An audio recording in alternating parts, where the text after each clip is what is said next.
Thank you, Chief.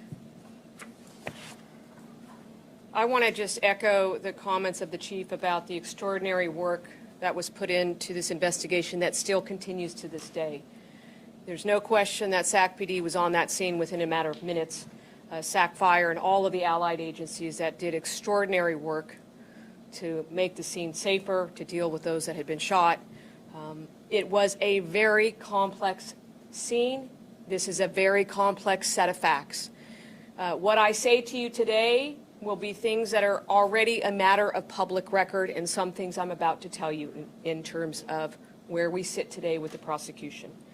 There is no question that this shooting presents a complex set of facts. 6 people were killed, 12 additional people were shot. There were at least 70 to 80 people in the vicinity of this shooting. The crime scene, as the Chief indicated, covered significant area of downtown Sacramento. There was extensive forensic evidence collection, and there will continue to be extensive forensic evidence examinations. There were over 100 shell casings recovered from this scene. There have been countless witnesses that have been interviewed by law enforcement. Some are cooperative and some are not. I will say this, that because of the factual and legal complexities, the decision of what I'm about to talk about today has taken time. It will still continue to take time.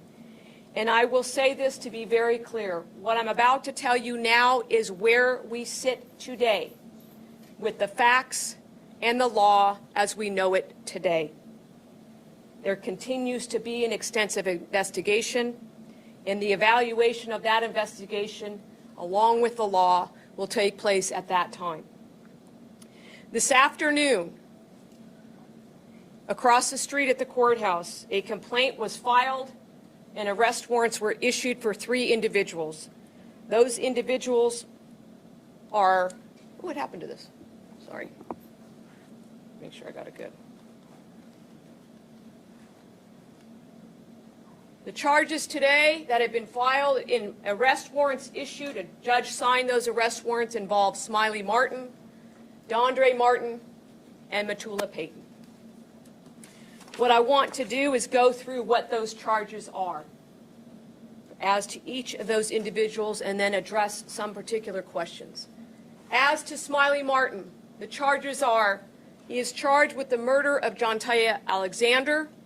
He is also alleged that an enhancement, what he used, a use of a 9mm fully automatic causing death.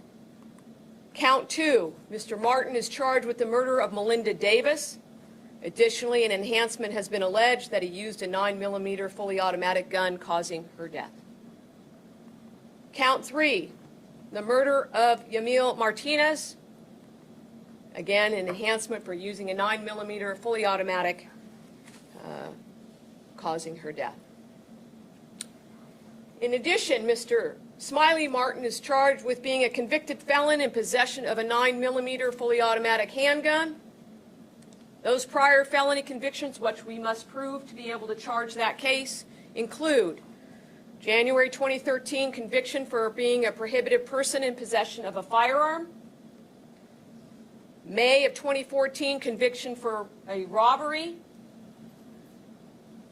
January of 2018 a conviction for felony domestic violence, same year, same docket, conviction for a felony, what we call a 245, which is a assault by means of force likely to produce great bodily injury. In count 6, Mr. Smiley Martin is charged with unlawful possession of a machine gun. That is that 9mm fully automatic handgun. As to all charges related to Mr. Smiley Martin, there is what we call a prior strike. It's an enhancement to all of those charges, which is the conviction for the 2014 robbery. As to DeAndre Martin, he too is charged with 3 counts of murder. First count involves Jontia Alexander as the victim.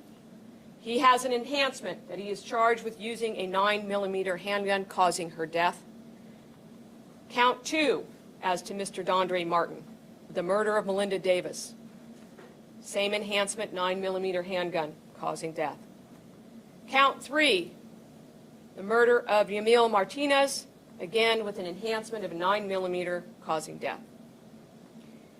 As to Mr. Martin, he is also charged with being a convicted felon in possession of a 9mm handgun. Those prior felony convictions, or that prior felony conviction, is out of Arizona in January 2017 for essentially the equivalent of felony domestic violence. As to Mr. Matula Payton, he too is charged with 3 counts of murder. The murder of Jontea Alexander, his enhancement is the use of a 9mm handgun causing death. Count 2, the murder of Melinda Davis, with the enhancement of the use of a 9mm handgun causing death. Count 3, the murder of Yamil Martinez, with the enhancement of using a 9mm causing death. Mr. Payton is also charged with being a convicted felon in possession of a 9mm handgun. His prior felony convictions include a 2014 conviction for being a prohibited person in possession of a firearm. In 2015, a felony conviction for being a felon in possession of a firearm. In 2017, he's been convicted of a 245A1, which is assault with a deadly weapon. 2020, another felon in possession of a firearm conviction. And as to Mr. Matula, his crimes, he has an enhancement, what we call an out on bail, meaning at the time of these alleged acts on April 3rd of 2020, he was out on bail on another case, and that was a case involving another allegation of felon in possession of a firearm. And in fact, at the time of that case that was pending, he was a co-defendant with Devazia Turner. As to all charges related to Mr. Payton, he has what we call a prior strike allegation.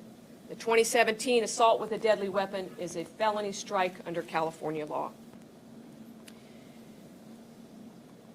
In addition to all of those charges, all 3 of these defendants, as it relates to the shooting downtown, have allegations of special circumstances for multiple murders, which means that they are eligible for capital punishment.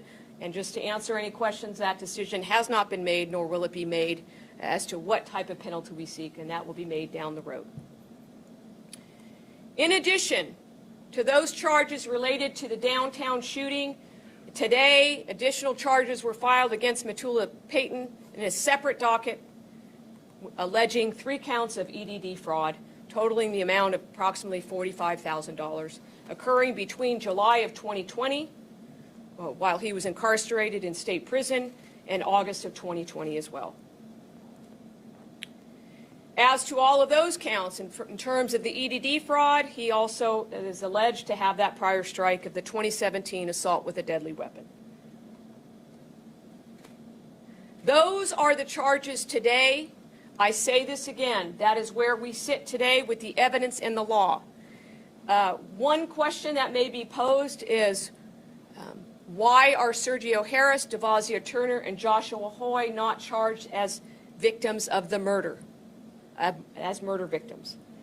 As the chief said in her comments, and has been stated already in other public documents, this was a gun battle between 2 rival gangs. The evidence shows that the rival gang members armed themselves with weapons. The evidence shows and will show that these individuals armed themselves with guns. While our law of homicide has changed significantly over the last few years in terms of how we hold people accountable, one law that has, or I should say theory of what we call liability, is well settled in California law. And that law essentially says that when individuals are involved in a gun battle and they kill innocent bystanders, all participants in that gun battle are responsible for the death of those innocent bystanders. It doesn't matter whose bullet killed who. What matters is that this was a gun battle between rival gang members who came armed to this scene in downtown Sacramento, and innocent bystanders died. All participants in this incident, the surviving ones, the Martin brothers and Matula Payton, are charged with all of the deaths of those innocent bystanders. That is what we have today. Those are the charges. The investigation continues, and that's where we sit today with the charges against these three.